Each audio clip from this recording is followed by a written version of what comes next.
Hello and welcome to another episode of LGR Play. I'm your host Mark Hamer, and joining me today is fellow Mark Chazzee Ray. Hello. Hello. How are you? Yeah, doing well. Good. So we've been hunting, or we did a while ago at least. Yeah. We've been playing some Dauntless. Well, I played a whole bunch of Dauntless when it first came out on consoles. And then I was away for a while and played some other games and playing actual big boy Monster Hunter, and then I've come back and been playing a bunch more Dauntless, and I thought, well, why don't we have a little chat about it? To anyone who doesn't know, Dauntless it's a free-to-play Monster Hunter game, which that in itself is kind of wild because the free-to-play market is kind of flooded with first-person shooters, MOBAs, battle royale games. There's lots and lots of like pocket free-to-play markets that are incredibly crowded, and nobody thought to ever try and make a free-to-play Monster Hunter style game until Phoenix Labs came along. Phoenix Labs are made up of they were founded by former Riot Games developers. Riot Games, of course, are the people behind it's League of Legends, isn't it? The Riot Yeah. So they're already well versed in the free-to-play market, but they're coming from an incredibly crowded genre in the free-to-play MOBA scene to come along and make a Monster Hunter game. The Monster Hunter genre now, the first Monster Hunter game came out 15 years ago on PS2. And there's been countless Monster Hunter games and various different, very Japanese games that aped Monster Hunter a lot, like God Eater and games like that. And they've always been very, very popular in Japan and had a very niche following in the West. And then very early, sort of end of January, I think it was, or February of last year, Monster Hunter World came out, and it became not only a smash hit in Japan, but massive in the West as well, to the point where it's now Capcom's biggest selling game ever. And so it's the perfect sort of time for someone else to kind of capitalize on that new taste the West has got for a Monster Hunter game. So Dauntless it's a very stripped down version of Monster Hunter. It takes out all of the sort of gumph stuff around the edges that diehard Monster Hunter fans kind of like, but the stuff that gets in the way of new players who aren't particularly familiar with the genre from getting into it. So tracking monsters is gone. Dealing with environmental situations like incredibly hot or incredibly cold temperatures, that's all gone. Sharpening weapons, it's all the nitty gritty that's gone. It's kind of it's just completely distilled down to the essence of what the mechanics of basic Monster Hunter is, which is get into a level, find the beast, kill the beast, loot the beast, use the loot, rinse, repeat. Yeah, and that's it. And that is completely it. It is a wonderful way of getting into this genre, because I know I've spoken to you before about this, and I've had a kind of an on-off relationship all the way through with Monster Hunter, and it's never really clicked. And then we played Worlds, and I thoroughly enjoyed it, and I think that's a wonderful game. But there's so much of it that is, I don't know, it still feels like you need spreadsheets, and you need to kind of know what armor set goes with what, and what to grind out, and like you say, sharpening just seems like a really, it seems needless, but you can see why they put it in there, because they're trying to ape. It's like part simulation, part arcade game in Monster Hunter World, whereas this is just Monster Hunter World, but just pure arcade. They've just rounded all the edges off and made it a bit more Fisher Price, and made it so friendly. And like, if you just enjoy the mechanics of it, then this is the game for you. Monster Hunter World has something like 16 different types of weapon, or something ridiculous like that. I can't remember if it's Monster Hunter World or Monster Hunter Generations Ultimate that's got the most number of weapons. I think it's World that's got the most, but it's got a wide variety of weapons. Almost all of them have got incredibly complicated movesets that take quite a while to get to grips with, and they require quite a lot of coordination during fights. There are a very wide range of monsters to hunt. Most of them have different elemental attacks as well as different elemental weaknesses, but then some of them do status effect attacks and have status effect weaknesses as well. Dauntless strips that all out, so there is like 5 or 6 weapons, I can't remember exactly, and that's it. All of the weapons have, to a lesser or greater extent, some complexity, but nowhere near as much as the weapons in a Monster Hunter game. There's only 4 elements. There's 5 if you count neutral. Neutral's just like weapons that just do like just normal damage. Then you've got fire, ice, electricity, and earth, and that's it. And all of the monsters will either do neutral attacks or one of those 4 elements. And so it's really easy to be able to know, okay, I'm going up against a monster that's of the earth element, is going to be doing earth attacks. So if I wear armor that is made from a monster that has the same element, then I'm going to take reduced damage. And if I use a weapon that does electricity attacks, then that's going to do more damage to the monster. And it's really simple to work out. It tells you when you go into a fight, it tells you the monster you're going up against, what their strength is, what their weakness is. It's right up there, right up front. You can change your loadouts at any point before you go into an actual fight to make sure that you're set up ready for that fight. With the setup time as well, like with Monster Hunter, you're forever having to, load yourself up in town, make sure you've got all the right bits and bobs that you need. And in this, I never felt like I needed to kind of, spend 45 minutes loading up on berries and God knows what else, and food from the palicos and stuff.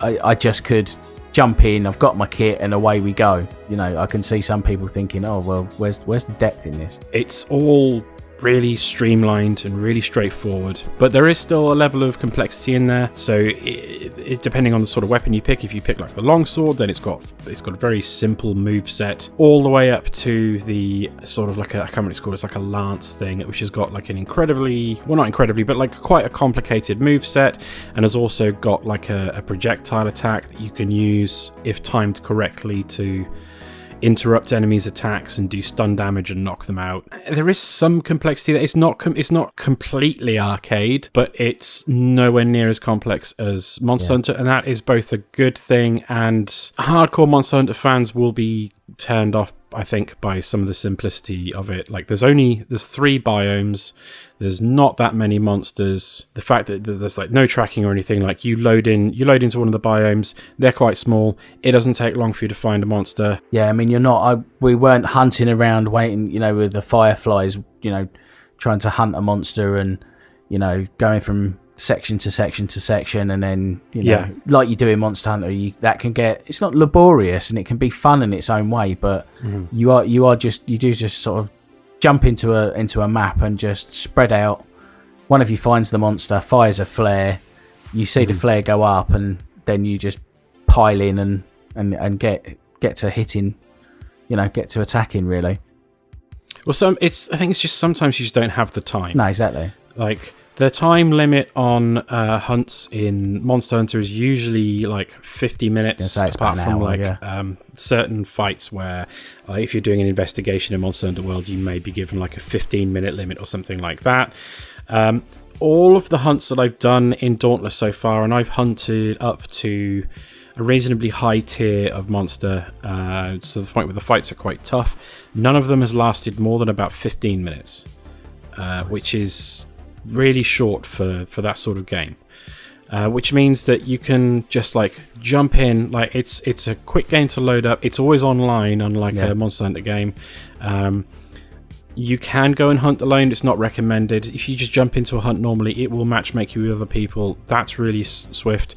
It's completely cross-platform as well, so it will match you with people on PS4, Xbox, and PC. You just jump in, do your fight, in like 10-15 minutes you're done, and then you can you could get like a fight or two done in your lunch break, no problem at all, which will become even easier later this year when it comes to Switch, because at the moment it's only on PC and the big boy consoles. It's coming to Nintendo Switch. Apparently it's also coming to mobile as well. I mean, coming to the Switch, like this will absolutely clean up, because they're desperate for a Monster Hunter game on there that is they've got like Worlds.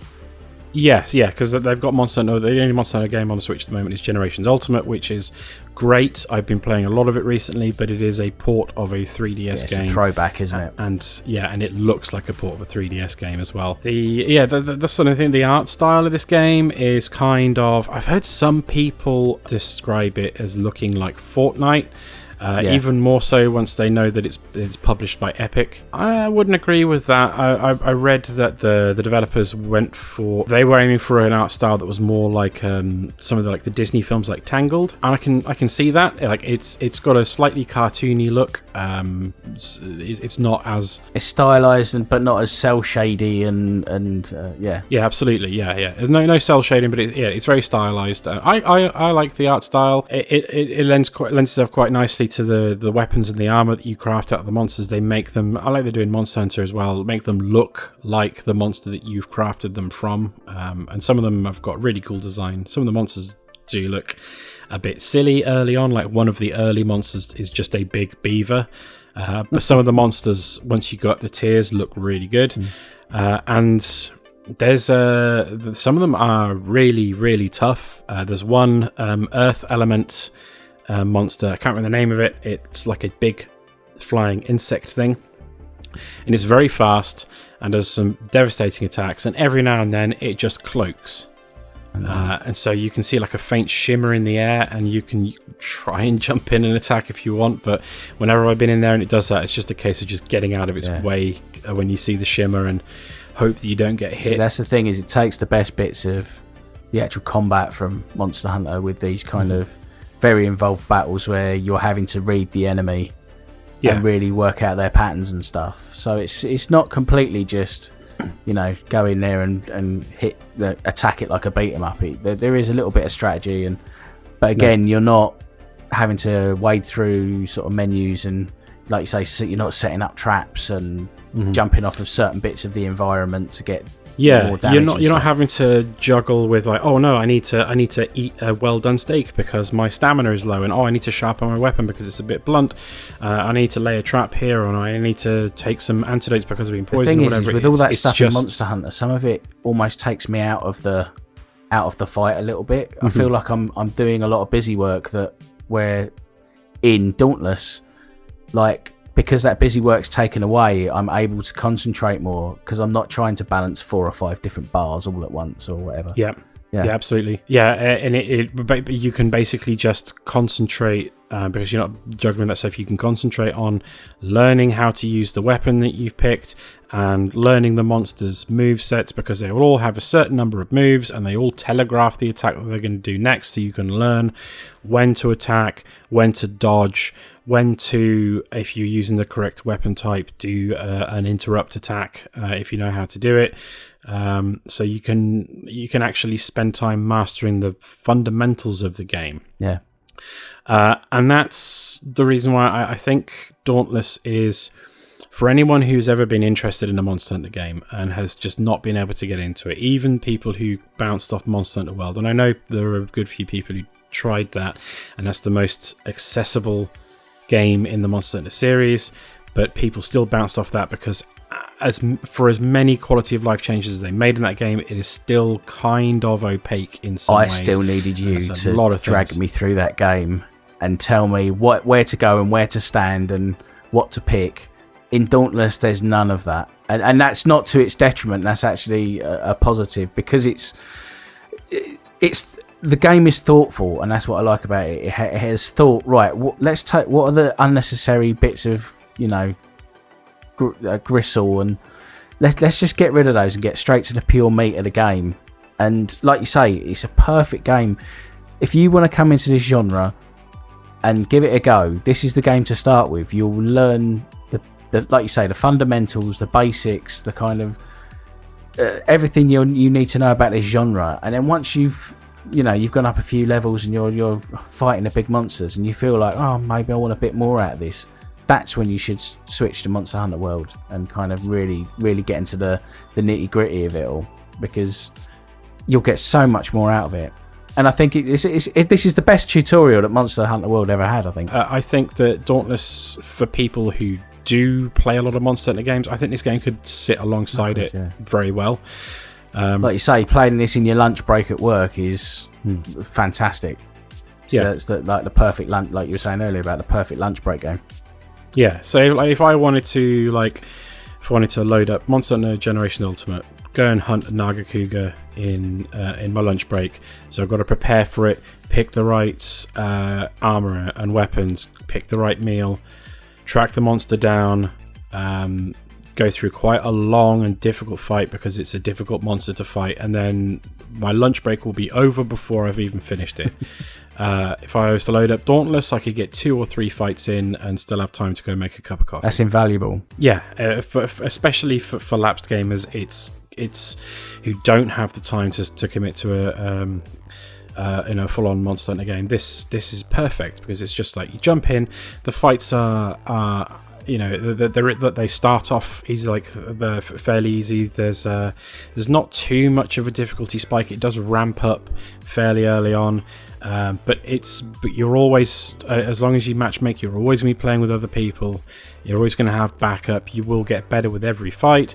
And every time you beat a monster, you've got more materials to be able to go and upgrade your equipment so that you'll be better prepared for the next fight. And so the progression, I mean, like even down to like there are materials to collect out in the biomes.